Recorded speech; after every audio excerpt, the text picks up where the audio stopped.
Hi అండి. హెల్త్‌కి చాలా మంచిదైన అల్లం టీని ఎలా తయారు చేసుకోవాలో ఈ వీడియోలో సింపుల్‌గా చూపిస్తాను.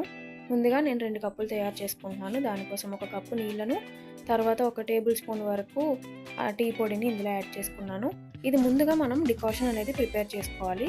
అది డికాషన్ అనేది మరుగుతుండగా మనం పక్కనే అల్లం ముక్కల్ని ఈ విధంగా కట్ చేసుకొని వాటిని మ్యాష్ చేసుకొని ఇందులో యాడ్ చేయాలి.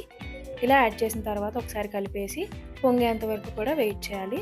ఇలాగా బాగా పొంగిన తర్వాత ఇప్పుడు ఇందులో మనం మంచిగా పాలను యాడ్ చేసుకోవాలి. ఈ పాలు కూడా నేను ఒక కప్పు వరకు యాడ్ చేసుకుంటున్నానండి, చిక్కటి పాలు.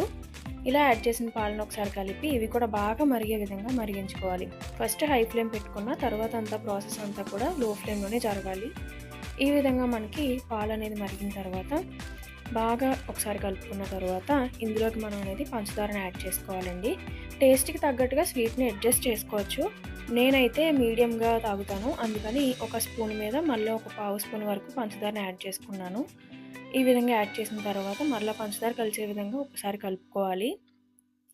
వీడియోలో చూపిస్తున్నట్టుగా ఈ విధంగా ఒకసారి కలుపుకొని మరలా ఒకసారి స్టవ్ మీద పెట్టేసి బాగా మరిగే విధంగా ఒకసారి ఒక 2 నిమిషాల పాటు ఈ విధంగా మరిగించుకోవాలి.